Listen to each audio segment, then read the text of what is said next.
Today on the Matt Walsh Show, the Super Bowl last night was one long parade of leftist hypocrisy. We'll count the waves today. Also, we'll review some of the weird and woke commercials that companies spent millions of dollars to air during the broadcast. Plus, Nancy Pelosi officially slams the door shut on the Defund the Police movement. And Joe Biden speaks out against racism in the NFL. At least I think that's what he was doing. It's hard to tell anymore. In our Daily Cancellation, we'll deal with the latest leftist innovation. It's called platonic conscious co-parenting. All of that and more today on the Matt Walsh Show.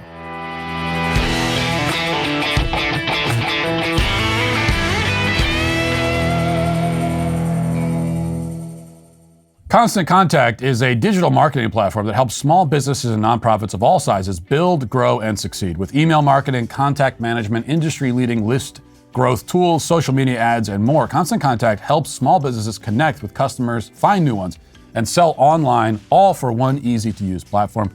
They've been trusted by millions of businesses to help improve their marketing. With a 97% deliverability rate, you can rest assured that your customers and potential customers are getting the right message at the right time. With a simple interface, Constant Contact's easy-to-use platform makes contact management easier than ever. Their list growth tools help you find a bigger audience fast. Lead generation landing pages, text to join, and social media ads are proven to grow your list and drive engagement with your brand. With thousands of integrations, you can sync Constant Contact's tools with the tools you're already using.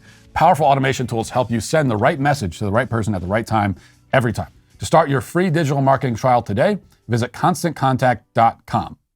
So last night was the Super Bowl, as you may have heard. It was a game between the Cincinnati Bengals, a team with no fans at all outside of Cincinnati, and the Los Angeles Rams, a team with no fans at all anywhere outside Los Angeles or inside. Ultimately, the Rams prevailed, marking the first NFL championship for a third world country, which I thought was really nice. But truly, it was inspiring to see that even if LA can't stop gangs of hoodlums from ransacking stores and committing violent crimes, or prevent its sidewalks from becoming homeless refugee camps, or clean up the trash that covers literally every square inch of that putrid and hideous city, it can at least score enough points to beat the Bengals. As it happens, the Super Bowl was actually played in Los Angeles this year, requiring an impressive effort by the city to clean up enough of the garbage and use needles so that fans had space to park their cars at least. However, some people think that it isn't fair that, one of the teams competing in the game got to host the game as well. And I agree that it isn't fair. There shouldn't be any more home Super Bowls, which is why I think every Super Bowl should be hosted in D.C. or Dallas from here on out, because that way this will never happen again. But in any case, it was a good game, I must admit. It was also, along with being a good game, a festival of rank hypocrisy by the left. Now, remember, of course, that hypocrisy does not simply mean doing one thing while saying another. That might not be hypocrisy at all. That might be simple cowardice or inconsistency. Hypocrisy is pretending to believe things that you don't actually believe. And hypocrisy is endemic in our culture, which is a problem because it's impossible to have meaningful debates or come to any sort of understanding between sides if so many of the people involved in the conversation don't actually believe anything that they're saying. Now, if you've noticed that our debates are almost always fruitless and nobody is listening to anybody and nothing comes of any of it, this is why. Lots of people don't believe what they're saying. They don't believe much of anything at all, I think. Which brings us back to the Super Bowl, the biggest entertainment event of the year, an occasion for all of the country's biggest corporations to spend millions of dollars to make themselves visible because they weren't visible enough already, while also parading their wokeness around for the acceptance and approval of the sorts of people who pretend to be rebels against the system that caters to their every emotional whim. Now, it began with an unexpectedly respectful and well-executed national anthem performance, something the NFL can get away with because, they have to get away with doing a respectful national anthem these days. But they can get away with it because they also make sure to include the so-called black national anthem in the broadcast. We are a country, if you hadn't heard by now, with two national anthems. The original, written by Francis Scott Key, and then this other thing called Lift Every Voice and Sing. The NFL must lay these sacrifices upon the altar of wokeness so that the left won't accuse it of racism. Because, of course, an organization in which 60% of its athletes and a majority of its most visible stars are black has to constantly prove that it's not racist. And the efforts are all in vain, as always. No matter what the NFL does, it will always be labeled racist because that's how the game is played. The left derives much of its political power from the phantom of racism. They will not let that phantom go, no matter how desperate and absurd the racism claims have to be. Speaking of which, just as a side note, Brian Flores, a story that we've been tracking on this show, he's the former NFL head coach who's now suing the league for systemic racism. Just yesterday, before the Super Bowl, he added the Houston Texans to his lawsuit. Now, he alleges that the Texans failed to hire him because of their racism. The inconvenient detail here is that the Texans didn't hire him because they wanted someone else who is also black. They hired a black head coach, but it was the wrong black head coach, and so they're still racist. Once again, this is how the game is played. But to the black national anthem, not the national anthem, but the fake one, the black national anthem. If you thought the idea of a racially tribalized national anthem couldn't get any more grotesque, wait until you see what it looked like when they performed it. Watch. Sing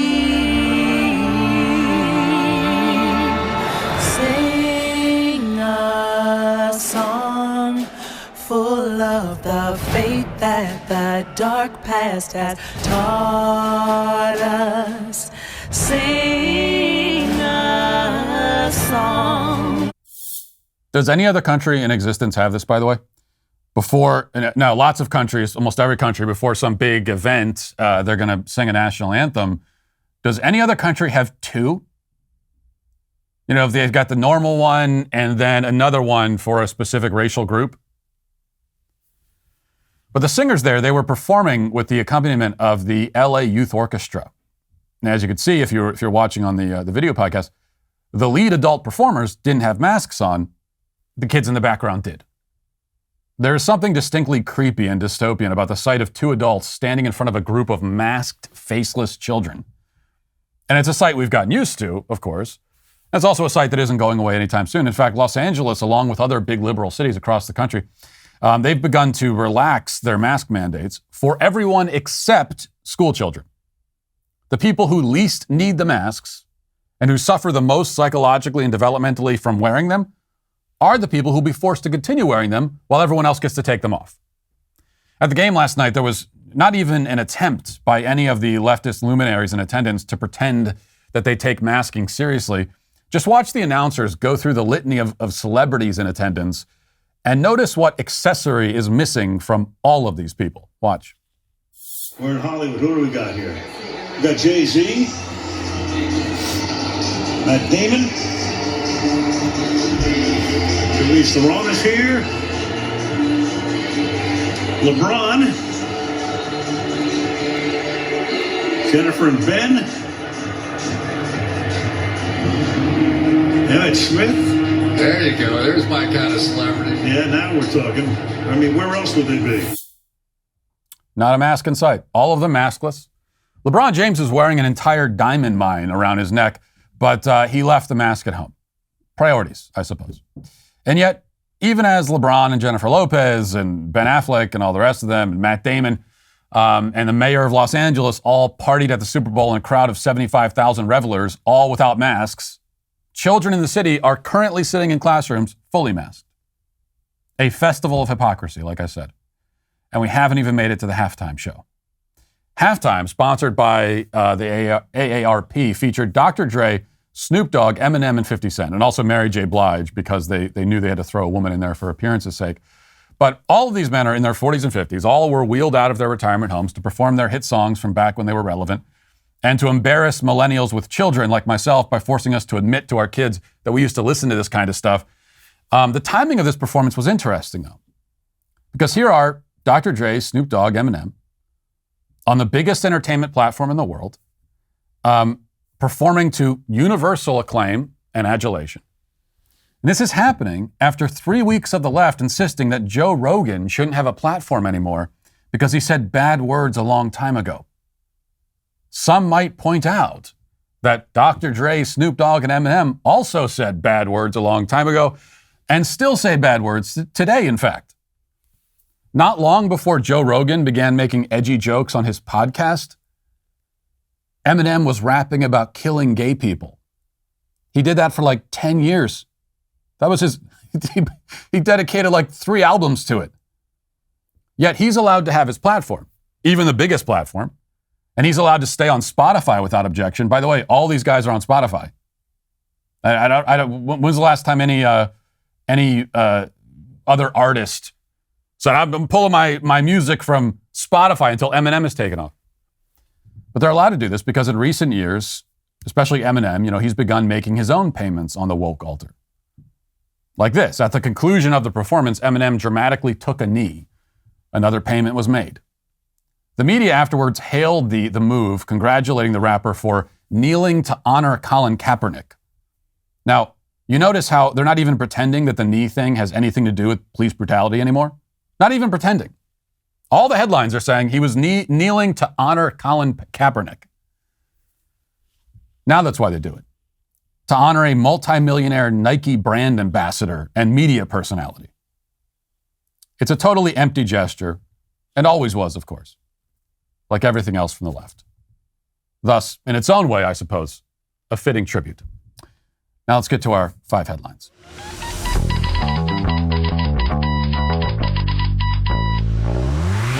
Well, we're in for a big battle over that Supreme Court vacancy. And as you know, Justice Breyer recently renounced his retirement, handing Joe Biden the opportunity to get the most liberal person that he can find to fill a seat. What you may not know, however, is that there was a lot of money from unnamed sources put into getting Justice Breyer to retire in the first place. Our friends over at the Judicial Crisis Network are raising the alarm about the role those dark money groups are playing in the effort to get a radical appointed to the Supreme Court. At the very top is a group called Arabella Advisors. They fund a lot of far-left groups, including Demand Justice. The New York Post reported that Demand Justice ran a bullying campaign against Justice Breyer, using their considerable resources to force him into retirement. They even went so far as to drive a mobile billboard around the Supreme Court that said, "Breyer, retire. It's time for a black woman Supreme Court justice. There's no time to waste." And it worked. Now they're pouring a ton of money into getting a radical liberal Supreme Court nominee who will serve as a rubber stamp for their unpopular far-left agenda. The Judicial Crisis Network is calling them out with a big ad campaign designed to shine a light on liberal dark money groups and their plans to transform America. You can find out more on Twitter at Judicial Network or at judicialnetwork.com. All right. I would be remiss for mentioning it is Valentine's Day as well. Happy Valentine's Day to those who celebrate, which is everybody begrudgingly. Here's the thing about Valentine's Day. Speaking as a married man of 10 years and also as a love guru of sorts, it is the ultimate catch-22 for men. Because on the one hand, you can't do nothing for Valentine's Day. I would hope that most men know this, that you don't want to fall into the trap. You can't literally ignore the day. Even if you have a wife like I do, who says that, well, I don't care about Valentine's Day. I would hope, and maybe there's some younger guys out there who just got married and you're not as familiar. You don't know how this works. And you might make the mistake. Your wife might say, I don't really care about Valentine's Day. And then so February 14th comes along and you don't do anything because she said she doesn't care about it. But here's the thing. You make that mistake only once in your life. So even if you have, wives who basically don't care that much, you can only take that indifference so far. You can only depend on it so much. But on the other hand, you can't actually try to be sincerely romantic on Valentine's Day because there's no way to do that without seeming corny and forced. It's like, I don't know, it's like wearing the band's t-shirt to their own concert. It's too sort of on the nose. Also, if you aren't romantic any other time of the year, you can't try it on Valentine's Day without it being totally transparent. And if you are romantic other times, then there's no reason to go heavy on the Valentine's Day stuff. So this is what you're left with. Kind of, you can't do nothing, but you can't do too much. And that's why Valentine's Day is the ultimate women's holiday, really. A woman came up with it because they love putting men in these kinds of situations. It's entrapment, basically. That's what the whole day is. And I'm just going to hope my wife doesn't listen to the show today and hear this part. But here's the thing. Everything I'm saying right now, I got a bunch of snitches in the audience. And every time I talk about any story involving my wife, people will go on Twitter. Did you hear what Matt said today? Go listen to the show, and they'll give her the timestamps and everything. There are moles in the Sweet Baby Gang, and I'm going to find you people out and ban you from the show. All right. So, what's that? Oh, yeah, I was told to that I was given, okay. You know, the control room, they know how much I love surprises, especially holiday-themed surprises, which is what I'm thinking this is. So I was given this card, I guess, and told to open it. Oh, there's a box with it, too. Okay. All right. Oh, here we go. North Pole Pals. Oh, it's a chocolate walrus. Now, see, that actually is a nice surprise. I didn't even know they made those. It's not Valentine's Day theme. It's more of a Christmas thing, but that's nice. That's good. Like Johnny the Walrus. It harkens back to Johnny the Walrus, which is my children's book. If you never heard me mention that before, go to johnnythewalrus.com. You're from your loyal producer, McKenna. I'll always circle back for you. This is from, and there we got Jen Psaki there. And it's signed by everyone. That's very nice. And thanks everybody. Thanks for that. I'm crying. My gratitude, as you know, is all internal. I feel a lot of gratitude for this gift, but I feel it inside. I can't express it outwardly. So, but I do like the chocolate though. Go to johnnythewalrus.com. All right. So a couple of Super Bowl ads that I want to play. Well, we'll play just parts of them because, not worth playing the entire thing. This to me was we'll start with this. This is clip 8. So this is Google put out, I think they probably won the trophy. Los Angeles, they won the trophy for winning the Super Bowl, but the trophy for Wokest ad, I think has to go to Google because they put out an ad advertising their new phone, I guess, which has great camera technology, which is fine because everybody wants. I guess the cameras on the phones are never good enough. I think that's like what we have now is probably enough. It captures the scene well enough, but we got to keep improving the cameras. So they put out an ad that advertises that, but in the context of the ad, they basically accused other cameras before this one, of being racist. So I'll probably have to narrate some of this because it's mostly visual, but let's play this. It says, historically, camera technology hasn't accurately represented dark skin tones. With having good lighting. Every single yearbook photo of mine has been terribly shot since I was a kid. I always show up as too dark or shiny. 'Cause if you love me, you love all of me. Introducing Real Tone. Everything Google the Pixel light 6. touches. And there we go. Oh, baby, give me light. I think is that Lizzo in the background singing there? I think it is.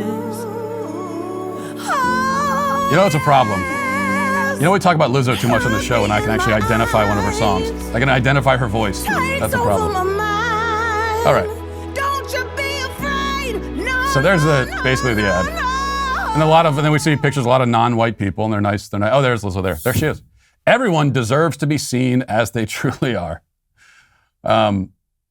So the point is that previous to this, cameras were systemically racist, and you were not able to take a picture of a non-white person. All the pictures look bad, and Google is fixing that now. Now here's the thing: if in the past cameras, the lighting with the camera technology wasn't good, or that you could just advertise that. You could make that point in your ad and it would be fine. But everything has to be framed in a racial context if it can be. And it turns out that everything can be. They'll find a way to do it. And so even this ad for a camera is framed in a racial context.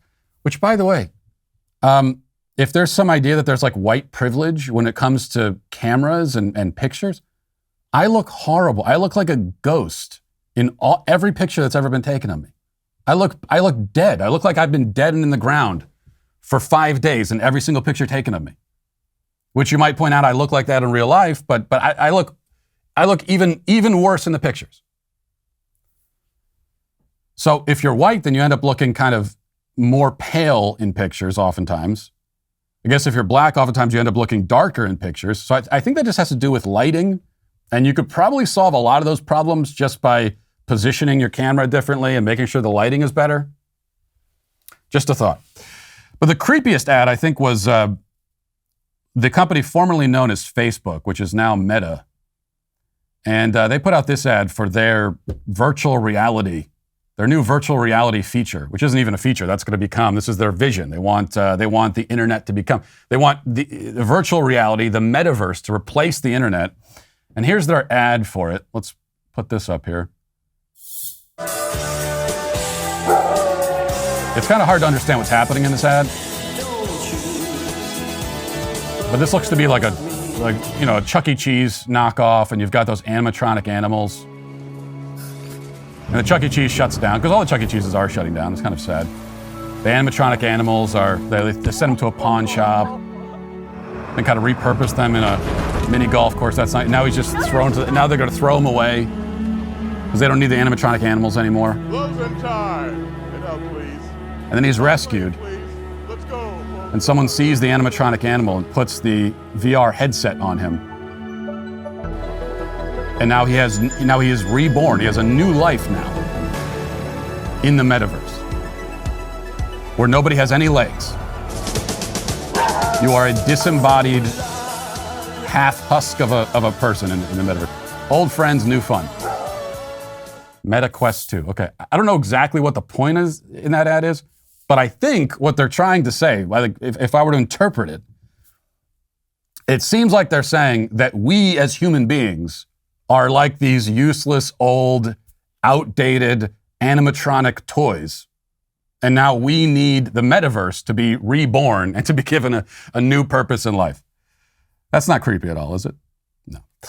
All right, let's move to this. Before the Super Bowl, Joe Biden wandered into an interview with NBC, and a couple of questions were thrown his way. Not very many. He doesn't sit down for very long interviews these days, and they keep the questions very simple and very easy.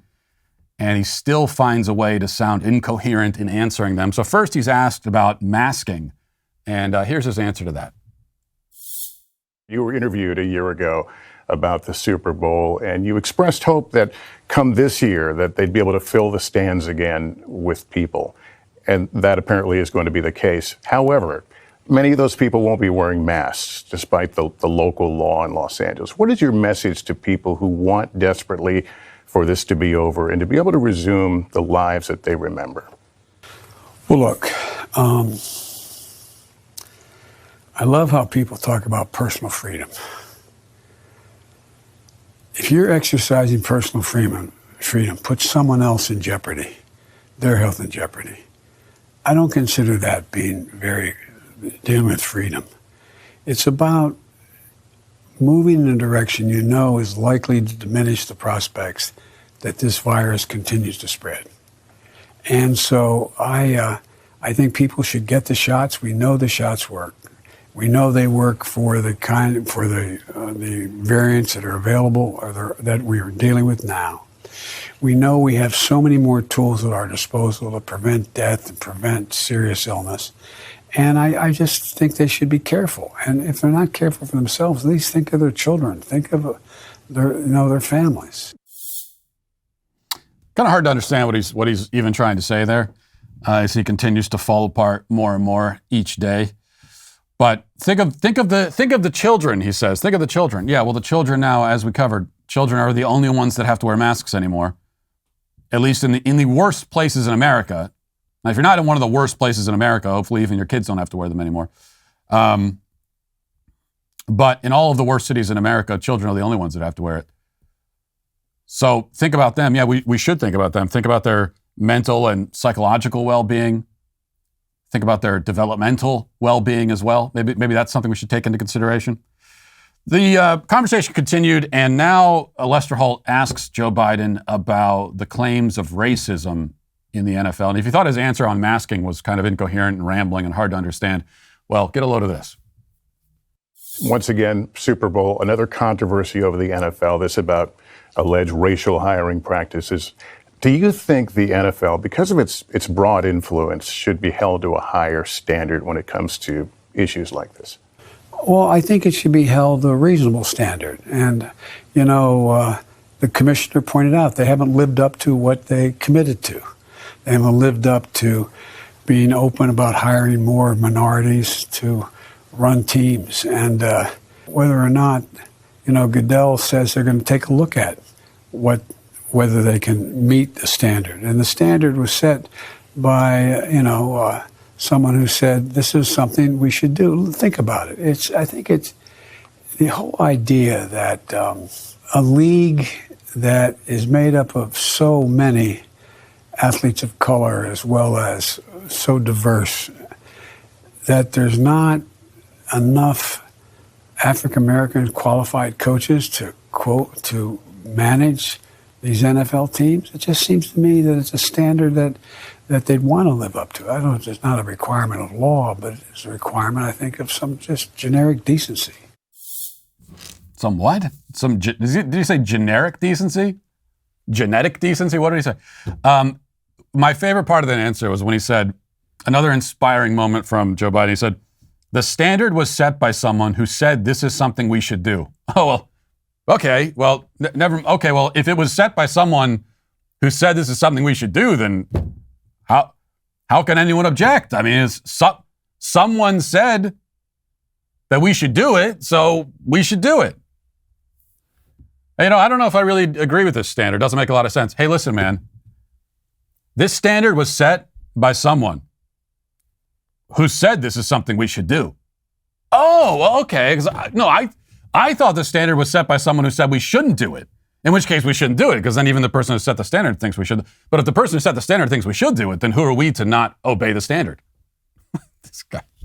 I love you. Joe Biden, it's always fun watching it because you can tell in the middle of a sentence when he'll give up on a sentence in the middle of it, and you can tell in that sentence you could see kind of the thought bubble and read it, because he starts speaking and he goes, the standard was set by someone who, and then right at that moment in his head he's freaking out because he doesn't know where he's going with this sentence, and he realizes that he doesn't know who set the standard or what standard they're even talking about, so he just throws some words in to get out of that sentence and bail out. And then he resets, and he always resets with a rejoinder like, think about it, or listen, or come on. Anytime one of those phrases are used when Joe Biden is speaking, think about it, listen, or come on, it means that what came right before that made no sense at all. And it was just his way of resetting and trying to start over again. So it's always a lot of fun. But we know that, there's a lot of racism in the NFL. I mean, because NFL teams, as we've covered, 60% of the league is made up of black athletes, even though black people only account for 13% of the population. And if you were to narrow that down to black men, it's probably, 5 or 6% or something. And yet they account for 60% of the NFL, of the players in the NFL. And they comprise the majority of most positions, right? And even positions where they were underrepresented historically. Now even that is changing, like in quarterback. I mean, many of the most exciting, young, talented quarterbacks coming into the league now are black. So you look at that and you think, well, it seems like the NFL, basically the strategy of most teams is to put the best person for the job into each position. Now, a lot of teams are very bad at making that analysis. Okay, if you're a fan in Cleveland or Detroit or Jacksonville or Washington, D.C. or Philly or New York or Dallas, you know that oftentimes teams are not very good at actually finding out who the best player is. But that is what they're trying to do. All evidence points to that. And that's how you end up with 60% of the league is black. And yet we're told that in the one specific area of head coach, there are teams saying that, no, I don't, even if this person would be the best coach and he would lead us to 5 Super Bowls in a row, I don't want him because he's black. That's the theory.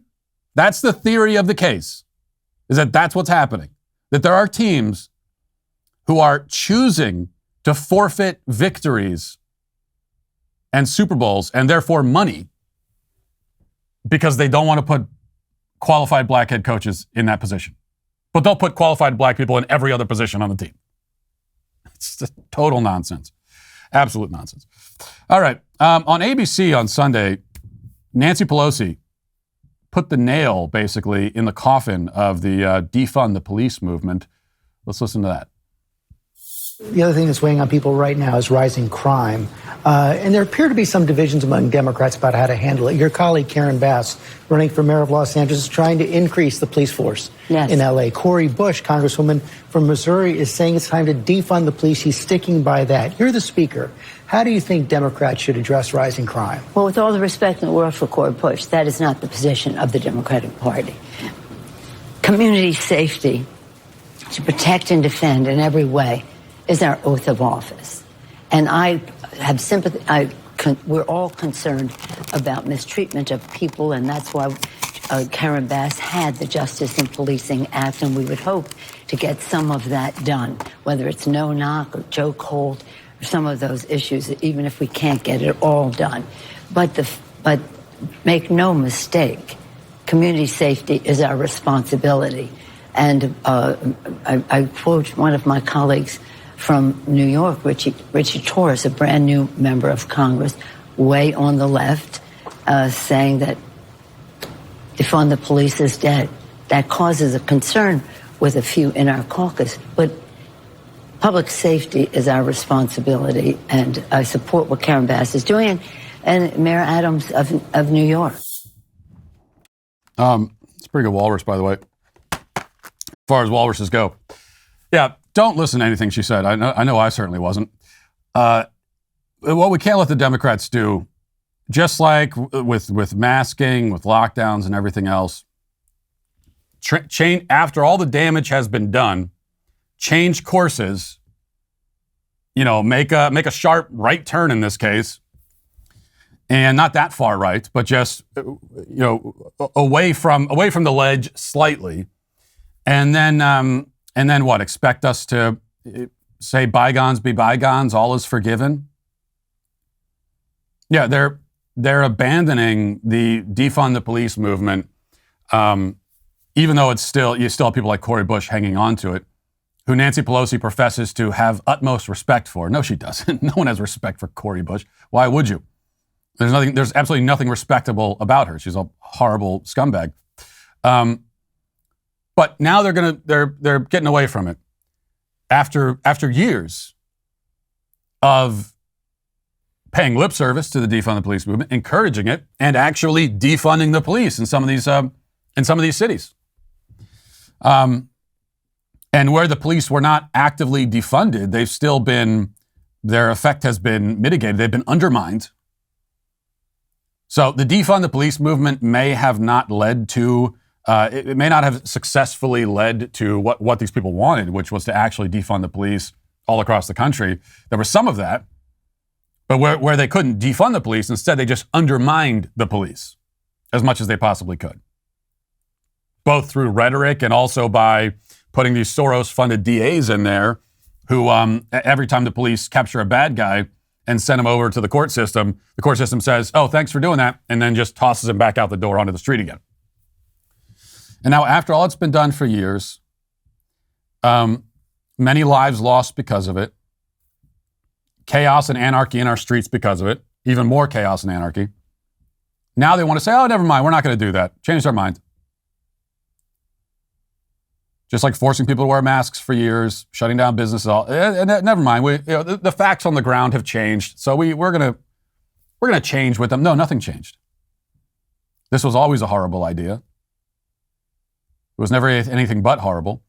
It was always going to cause profound damage. It was meant to, and it did.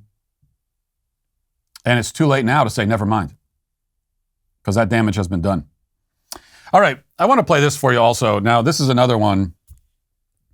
I feel like in this episode, the people watching it on video are experiencing some privilege because there's been a few different things that don't translate as well to audio. But I've got to play this because it's too good. Michelle Wu, who's the mayor of Boston, decided to do a little Instagram live session a couple of days ago, and that's always risky, because you're live on the air and you're opening yourself up to questions. And you don't know what questions are going to be asked.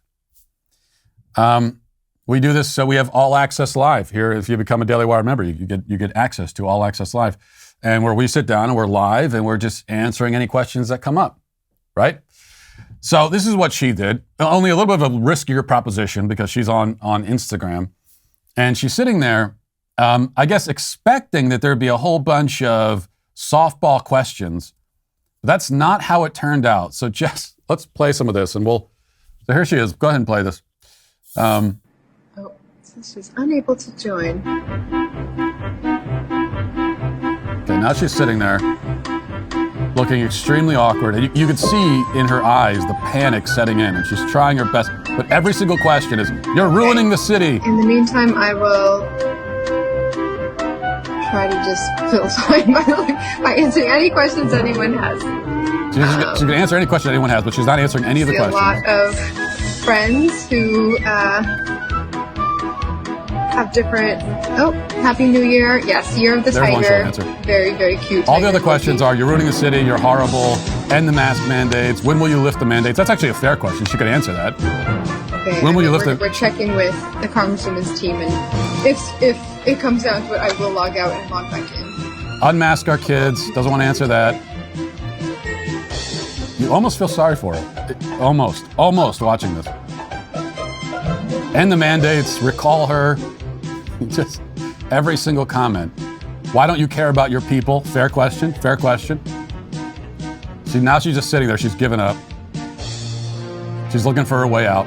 What's my favorite thing about Boston winter?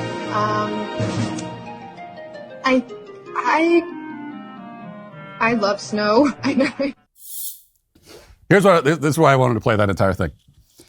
Because she sits down for Instagram Live, assuming that the internet will be nice to her. And that's mistake number one. Never assume the internet will be nice to you, especially when you are an incompetent, tyrannical mayor who's ruined your city. You definitely don't want to assume it then. But she thinks she's going to get a bunch of softball questions. She doesn't. And so all the questions are, why are you ruining the city? What you're doing is horrible. When will you lift the mandates? All the comments and questions are fair, but of course she doesn't want to engage with any of those. And then at the very end, she finally gets a softball question, the kind that she was hoping to get, which is, what's your favorite thing about winter? Because, by the way, you know that when this started and it was going the wrong way, they were scrambling on the other side. They were getting staffers on Instagram Live to throw out the softballs. And so one of the staffers, they're in the next room and they type out the softball question. What's your favorite thing about winter, Mayor? And she can't even answer that. Even that she can't answer it. You're the mayor of Boston. And someone says, what's your favorite thing about winter? I like the snow. Even that was too hard for her. I swear that the most unimpressive people in the country become politicians. The most unimpressive. All right, one last thing. Let's just throw this up on the screen. This is a tweet from Noam Scheiber, who is a labor reporter at the New York Times. And you know this is my favorite genre of tweet. I love these. This is the made-up kid's story that's supposed to have some kind of political message. So he says, me to 8-year-old, who do you want to win, the Bengals or the Rams? 8-year-old, what difference does it make? It's not like the winner is going to solve climate change. Super Bowl weekend in the Scheiber-Sullivan household got heavy real quick, Noam says. You just knew. Of course he hyphenates it. You knew that was going to happen, didn't you? Of course it's the Scheiber-Sullivan house. Now, totally made up story, obviously. Okay, no 8-year-old's going to respond that way. Hey, what do you want to watch the game, son? Who do you think's going to win? What's the point? There's climate change. Systemic racism. Dad, I just can't. I just don't care. You know it's made up, but what's the point of the made up story? If this actually happened in real life, then that would mean that Noam Scheiber is a horrible father who is psychologically tormenting his children to the point that his 8-year-old is already a joyless, empty husk of a person who just sits around fretting about climate change instead of wanting to watch a football game. So you're making up a story where if the story is true, that's the moral of the story. You're trying to convince people that you psychologically torment and abuse your kids. Which, by the way, Noam, I believe that you do. So trust me, I believe you. But I still don't think that story is true.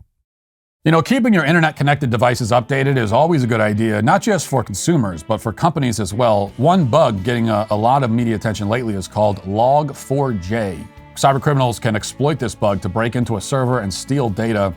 That's just one of the ways that we put our information at risk on the internet. Every day, it's a new way, and in an instant, a cybercriminal could steal what's yours, sometimes even harm your finances, your credit, your reputation. Good thing there's LifeLock. LifeLock helps detect a wide range of identity threats, like your social security number, if it's for sale on the dark web. If they detect your information has potentially been compromised, they'll send you an alert. You have access also to a dedicated restoration specialist if you do become a victim, so you have multiple levels of protection. And no one can prevent all identity theft or monitor all transactions at all businesses, but you can help protect what's yours with LifeLock by Norton. Join now and save up to 25% off your first year at lifelock.com/Walsh. That's 25% off at lifelock.com/Walsh for 25% off. Let's get to our comment section. Daily cancellations are the law and order of the day. We the Sweet Baby Gang. All right, dailywire.com/sweetbabycomments. Comments if you want to leave a video comment. Let's see what we have here. Let's go to clip 11. Hey, Matt Walsh. So I just saw your video of the teacher showing the reaction of her students when she told them they don't have to wear masks anymore. I thought it was very interesting because I'm also a teacher in Nevada. Yesterday, when I told my students they don't have to wear their mask anymore, I got a very mixed reaction. Half of my class was like the teacher in the video, where they were very excited and ready to take the mask off. I had kids wanting to burn their mask, basically.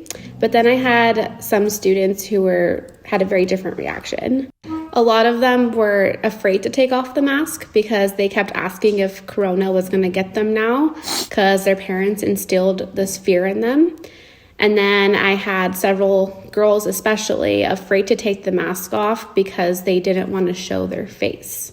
They were too afraid to show their face because they didn't want people to make fun of the way that they looked. This was absolutely heartbreaking to me, and it wasn't just one or two girls, it was multiple girls in my class who had this concern. And it just really showed me the psychological trauma that these masks have had on children. Oh, and of course, Sweet Baby Gang for life. Yeah, I thought about that. Thanks for that story. I mean, it is horrifying and really sad, but I thought about that when we played the clip on Friday that she's referencing of the kids in elementary school. They're told the mask mandate is going to be lifted, and they are celebrating joyously. And I said, even that video, it's great to see that the kids are happy and that they don't have to wear the stupid masks anymore. So it's a good video in that sense, but it's also a terrible video because it shows what these kids have been subjected to for 2 years. That now they're so excited to be able to take the masks off. But then I also thought to myself, you know, an even worse version of that video is one where the kids are told, hey, you can take the masks off, and they don't care, or even they don't want to. They're afraid to take it off, which, based on that comment, and I'm sure there are many more, many other teachers and parents who have similar stories. A lot of kids are in that boat.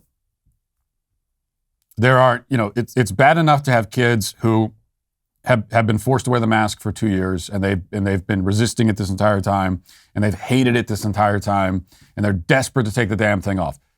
That's bad. The even worse scenario would be the kids who have been wearing it this entire time and don't hate it anymore, and actually are desperate to keep it on because they've been convinced by the conditioning, the brainwashing, that if they take the mask off and walk outside their house, they're going to die. And for those kids, I have to believe that the damage can be undone, that it can be repaired some way, but it's not going to be an easy fix.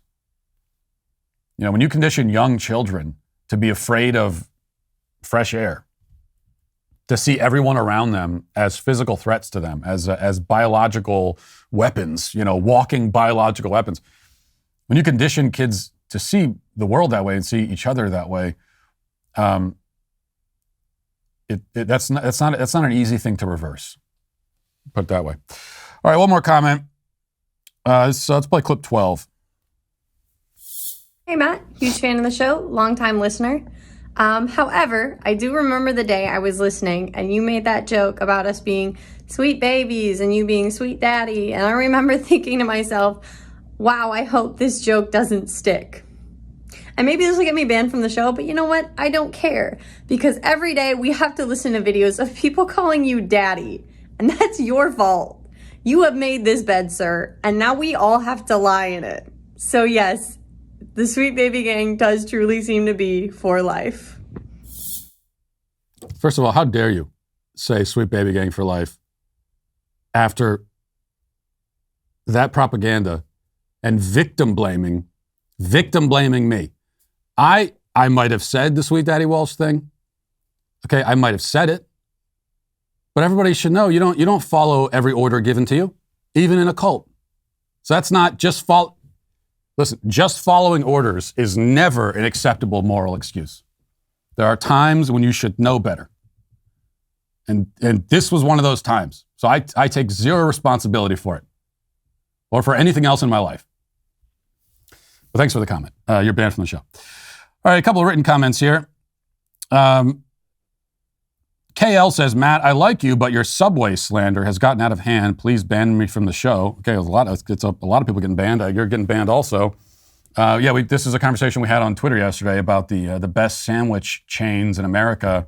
And the official ranking, by the way, and this is important for you to know this is of sandwich chains. So I don't need any hipster to tell me, oh, but my local deli is better. I'm not talking about your local deli. I'm talking about sandwich chains. And the ranking goes like this. Number 1 is Jersey Mike's. Number 2 is Firehouse Subs. Number 3 is Potbelly's. Number 4, number 4, this is usually where we would put Quiznos. But Quiznos basically doesn't exist anymore, RIP. And so instead we're putting Jimmy John's there. Number 5 is Arby's. Number 6 is like an old lukewarm egg salad sandwich from the gas station. And then number 7 is Subway, way at the bottom. Because Subway, the only advantage that Subway has, and the only reason that it exists and that it's as powerful as it is that the stuff is really cheap. But it's not even as cheap as it used to be. I mean, I can remember going back in the day, you go into Subway and remember $5 a foot long? It wasn't all that long ago. Now they're trying to get like $8 or $9 out of you for a foot-long sub with stale bread, disgusting spoiled meat, wilted lettuce and pickles and olives that have been sitting there for days. Literally any sandwich chain is better than Subway. And on top of that, they all smell bad. That's the worst thing about it, is you walk into Subway and it has this weird, it's hard to even put your finger on it exactly what it is. And if you did find out what it is, I'm not sure you'd want to put your finger on it, but it's this weird kind of almost like disturbing, unsettling smell, and you can never quite figure out what it is exactly. And I've heard people tell me, oh, it's the bread baking. No, I know what bread baking smells like. There's no better smell in the world than fresh baked bread. That is not the Subway smell. I don't know what it is, but they all smell bad. They taste bad. They're terrible. The customer service is always bad everywhere, every single Subway. But I'll still eat it. What else do we got? Let's see. There's one other here. This is from Frederick. It says, it's funny when the gender fluids say, I use they, them pronouns, but actually they don't use them at all. No, they use I, me pronouns like everybody else, but everyone else has to use they, them for them. So to be accurate, it should be, I want everybody to use they, them pronouns for me. And that does have a different ring to it. It sounds a lot more demanding if you ask me. That's a very good point. And it speaks to what I talk about all the time with the pronouns, which is someone is assigning words to you that you have to use. They are telling you how you have to perceive them and how you have to speak about them when they're not even present. Because most of the time when you're using a pronoun about somebody, it's because they're not there. You're not going to point to a guy and say him, usually, if he's sitting right there. You're just going to refer to him by his name. So that is already a big problem, and that's just not how language works. It doesn't work that way. But actually, it's worse than even you have made it out to be, because actually, if they, them is their pronoun, allegedly, then the pronouns they should be using in reference to themselves when they're speaking should be we, us. If we're supposed to talk about them as if they're multiple people, then they should be doing the same. But of course, nobody does that because you'd sound like a lunatic. You'd sound like a schizophrenic lunatic if you did that. If you walked around and referred to yourself as we and us, nobody would take you seriously. They would assume that you're insane. Exactly. So when they talk about themselves, they use a singular. They talk about themselves as if they're a single person, I and me. But when we refer to them, we have to pretend that they're multiple people. Again, insane, and no one should have to do it, and no one should ever play along with any of this. The opening weekend of our first original production, Shut-In, was a major success. Not only did our premiere reach over 500,000 views, but the reviews are in, and Shut-In has a critic score of 100%. There's a shocker, and an audience score of 98% on Rotten Tomatoes. Only a shocker because you figure the critics would not be able to help themselves but give it a negative review. But everyone seems to agree it's a good movie. IMDb is 8 out of 10. That's huge also because making a film, let alone a good one, is never easy, but we did it. We produced a film, and it's really freaking good. That's why if you missed it, I implore you to head to dailywire.com/subscribe and get a membership today. The film is now exclusively streaming for Daily Wire members, and if you're not a member by now, then you're missing out. This might be our first original production, but it will not be our last. We also released the new trailer for Hyperions, the anti-superhero movie starring Carrie, I don't even know how to pronounce it. It's the Princess Bride guy. How do you pronounce his last name? Ilway? Anyway, comes out in a few weeks. And Terror on the Prairie, our new Western starring the amazing, uncancelable Gina Carano. I can pronounce that. She's coming, that's coming out this summer as well. For those of you who don't know, this weekend was the 1-year anniversary of Gina getting fired from Disney and us announcing our movie deal with her. So we're very excited to make good on that promise and bring Gina's awesome movie to you. We're creating more and more great entertainment without a leftist agenda, and it's all thanks to our Daily Wire members. So head to dailywire.com/subscribe today so you can watch Shut-In, Hyperions, and Gina's new movie out this summer. You know, as my status within the LGBTQ plus community continues to grow, so does the cultural importance of my best-selling LGBTQ plus children's book, Johnny the Walrus. This is why I was invited to Dr. Phil to discuss these most important issues with experts who could not even tell me what a woman was. If you haven't seen it yet, I highly recommend you check it out. And even more importantly, if you haven't picked up a copy of my best-selling children's book, you should do so immediately. It sold out in 48 hours when it was released, but don't worry, more copies are on the way. Reserve Johnny the Walrus now on Amazon or go to johnnythewalrus.com. Now let's get to our daily cancellation. There was a time when CNN host Van Jones could have been considered one of the nuttiest and most radical leftists in America, but these days, when the cable news landscape features luminaries like Joy Reid, Jones often gets lost in the progressive shuffle, unfortunately. He still has his moments, no doubt, like when he wept for tears of joy after CNN declared Joe Biden the winner of the 2020 election, declaring that somehow it's easier to be a parent and easier to be a dad now with Trump out of office. But moments like that have been fewer and farther between for Van. Even more troubling, there have actually been occasions in recent years where he's said things that seem damn near lucid, like teetering dangerously close to the edge of sanity. This is a real problem for his brand, which may explain the latest news. Speaking of being a parent, Van Jones has announced that he welcomed a new baby into the world this month, his third child after his first two that he had with his ex-wife, who he divorced back in 2018. But he's trying something a little bit different for the third installment. In a statement to People magazine, Van said, "After the COVID lockdown, I got clear that I wanted another kid. I discovered that my friend Noam also wanted a baby, so we decided to join forces and become conscious co-parents. It's a concept that I hope more people will explore and consider. This month, we welcome to Earth a baby girl, whom we will raise as co-parenting partners. This is a special time for our families. I feel grateful, joyful, and blessed as we create a safe and loving environment for this blessed young soul. I respectfully ask for privacy. Thank you for all the love and support." Yes, he asks for privacy. Because when you want privacy, you send a statement to People magazine. Everyone knows that. I personally send People magazine my personal itinerary every single day with a point-by-point explanation of everything I'll do and everywhere I'll be, along with a note that I just want privacy. And then they email me back every day saying, "Who are you exactly?" More to the point, Van Jones said that he was bored during the COVID lockdowns and he decided he wanted another kid. Unfortunately, he isn't married to a woman at the moment, but no matter, he decides to team up with a platonic friend and have a child as conscious co-parents. And more people should explore and consider this option, he says.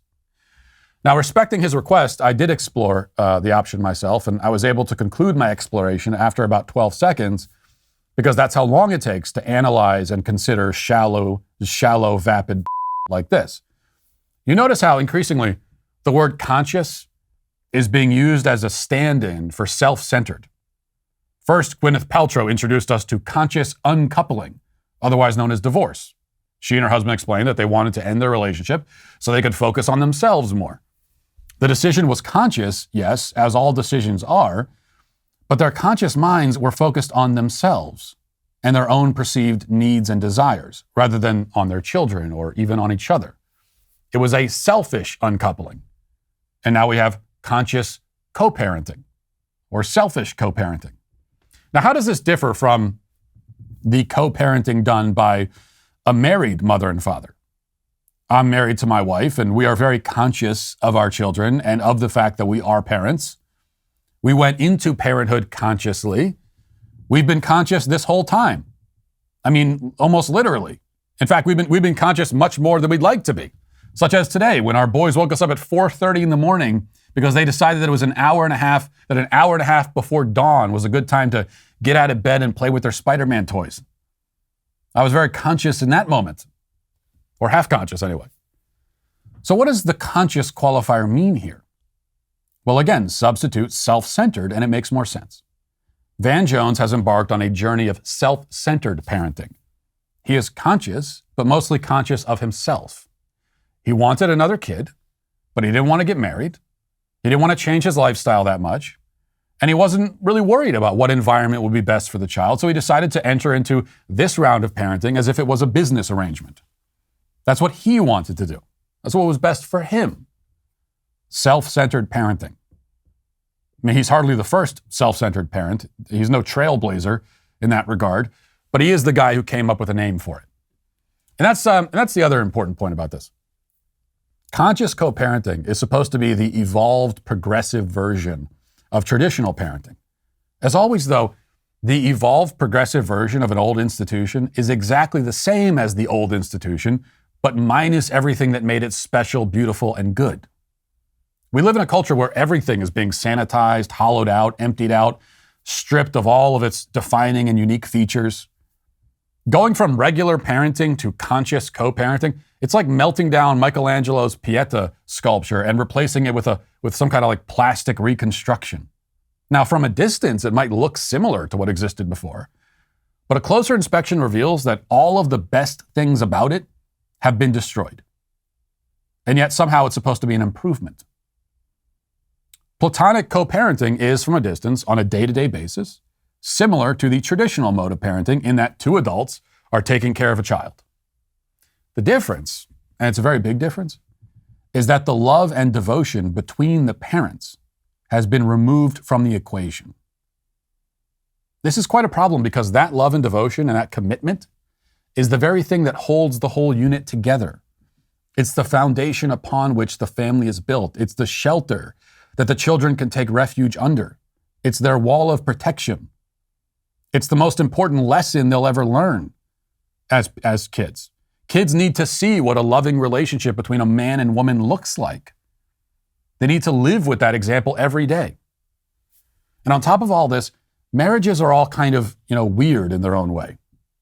Sometimes challenging, hopefully often joyful, funny, fun, difficult, intense, complicated, but also simple. There are many things all at once. And that's what gives each family unit its own distinct sort of strangeness. Marriage is not only the essential ingredient of the family, it's also the spice. Now, as I said, it's everything that makes the whole family experience special and good and distinct. The leftist vision is to strip that away, sanitize it, and replace it with something bland and flimsy and boring and useless. Platonic co-parenting. You can hardly utter the phrase without falling asleep. That's how dull and sad it is. And that's why Van Jones is, today, we must say, canceled. And that'll do it for today. Thanks for watching. Thanks for listening. Have a great day. Godspeed.